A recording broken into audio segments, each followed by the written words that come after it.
Hi, it's Phil here. In this video we're going to be looking at the new Edge Library Manager. As you can see on the screen in front of you, it's part of the Edge Cloud, which Edge SMS product is there as well. And the two are joined together so users can be passed seamlessly from Edge SMS through into the Edge Library Manager, saying any manual input of those users.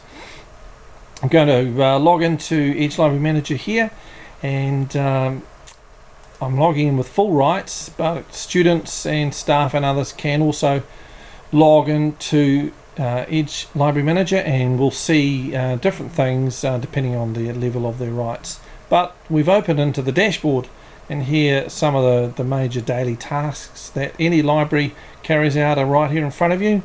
Issuing books can be done from here, usually by barcode, but could be done manually if required. And the returning of books that have come back in can be done from here. Also adding of new items and how many items are currently active in the catalogue. And on the left hand lower side here, how many users you've got in this particular library. You could have 2 or more libraries as part of the Edge Library Manager. The default is 1 or 2, and you can talk to us if you needed more than that. Now along the top here we have a series of menus, some with sub-menus, and we're going to look through some of them to give you an idea of the functionality in the Edge Library Manager. This is of the 10th of February 2016, and we've got a number of schools at this point beta testing this for us, ready for a more general release very shortly. So under the users menu, as you would expect, you can get a list of users. We'll look at that in detail in a second, but you can manually add a new user. It'll be a student or a staff member as you like. You can do an import from Edge that brings in the staff and students you've got if you're in Edge if you're using our SMS, and you can also do an import manually, and this could be from another SMS where they export a text file and it's brought in through here. So let's have a look at the list of users, and as is pretty typical right across Edge Library Manager, we have a number of columns which show relevance on the screen you are on, and they display differing information depending on where you are in the package. Where relevant, the columns are sortable, so I could click on the heading of username. You can see the little arrow appear, so it's sorting upwards or backwards, and that's the same right across where you need to do that. In some areas you'll get little drop downs, so you could filter a particular page that you're on depending on what the column content is. So I could go and click on pupil, and it'll just then show me the pupils, and then to the right of this, again, this will have variations from screen to screen. In this case I could edit a particular student's or pupil's details or deactivate them if there are reasons to do that. Down at the bottom of the page, again this is common across pretty much all pages in Edge Library Manager. You can move through the different pages by clicking the buttons. You can move on a page through to the last page, and you can choose to show all, a little bit less or a little bit more items per page. Depends on your screen size and what you'd like to see at the time.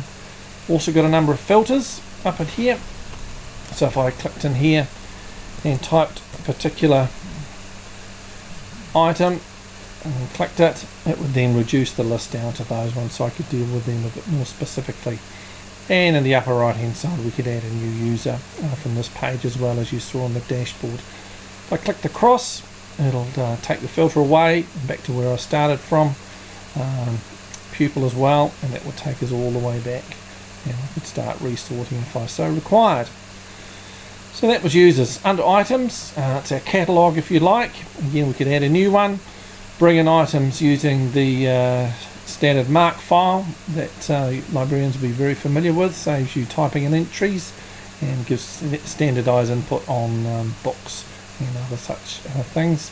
And again, if we go to list of items, it takes us through to a view very similar to what we saw with users. And again, if we had cover pages, they would be listed down the left here. And then we've got our books, and again we can sort where relevant, so I can click title and it takes it into alphabetical order. I could drop down the circulation status and just pick one of them here to filter it back to one of those, and then further again to the right I've got different choices about editing and deactivating if I so needed to. And again, I could type in here and it would take the list down to whatever I was searching for specifically, which is useful if you're wanting to manage your library in a particular way. Next we have common data. Under here we can manage the different aspects of our catalogue. For example, if I went to authors, it's pulled out all the author detail that it's found in the catalogue and listing it here, and in this case against Michael King I've got a bit more detail on the students, staff and caregivers who you're getting to log into the library will be able to see this detail, and it would help them refine what they were looking for, get a bit of background on authors in this case, or it could be subjects or otherwise. And if I have the rights, which I do here, I can click edit, and then I can go and add or edit the information, in this case on Michael King, the well-known New Zealand author and historian. Quite a useful feature.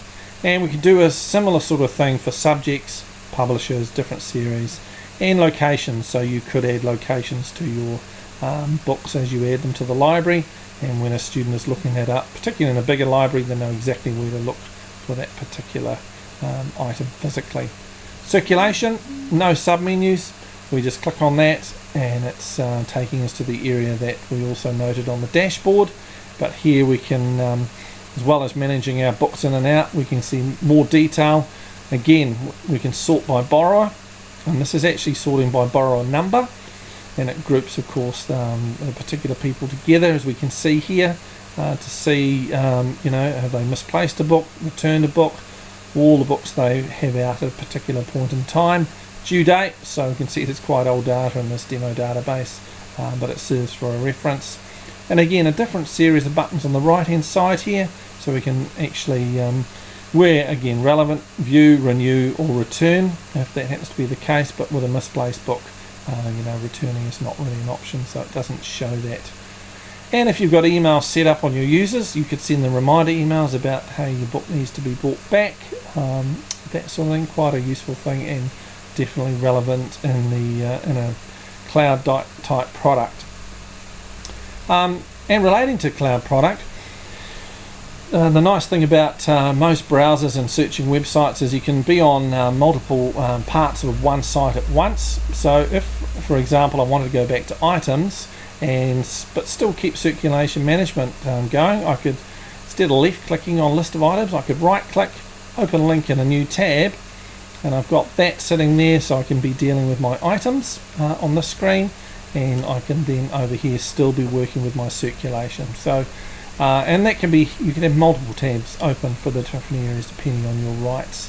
Very useful feature, not specific to each library manager, but to any browser based application that you are choosing to use, but we've leveraged it to make your workflow easy. And if you happen to be spoiled and got two screens, you could have one particular thing open on one screen and another on the other, or split your screen if you chose to do that. So back into circulation, this is where we were, sorry. Again, we can sort our columns. We noted that we could do that with borrow, we can do it with the items, and again we could go into here and I want to see all the books that are issued, and it would go down to that. Whoops, not a very good choice, didn't have any issued under my other filter, so I'll clear that and we'll go back and we'll pick something I can actually see there. So we'll go to overdue and we can see a number of books that are overdue at this point, and we've got the usual navigation down the bottom as we saw on an earlier screen to see all of that. And further along, if we go to search, probably nothing too unexpected in here, but if we go into by author, we've got a number of fields we can ask the software to look through, but I can enter an author and we can go and look. Oops, sorry, a little bit of a mistype there, and we'll just try that again. And it'll bring up items that it finds to do with what I've typed in there. So because I chose all fields, we have Kingy as an author, but we'll also look down and find that there would be in titles as well.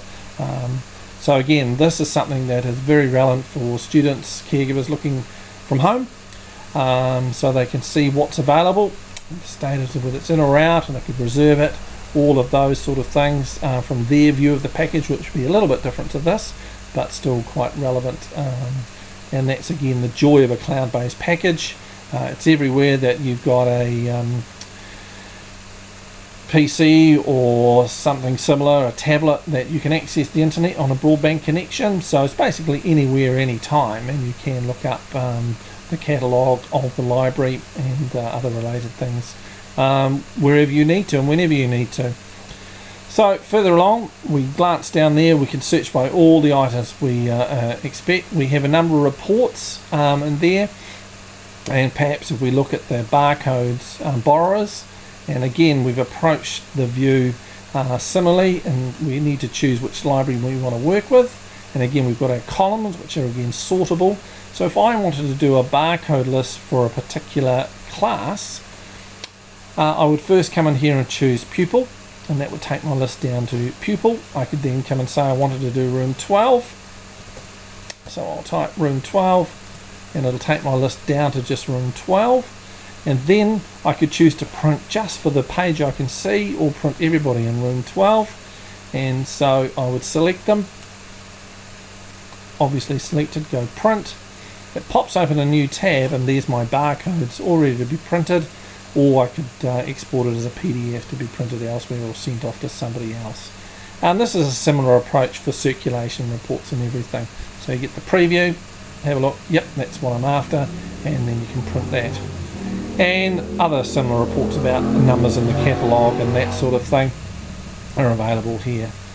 Lastly, in the settings, a couple of details around setting up barcodes depending on the scanner you have, and importing items and users, any default settings you'd like that are particular to your library, and clean up.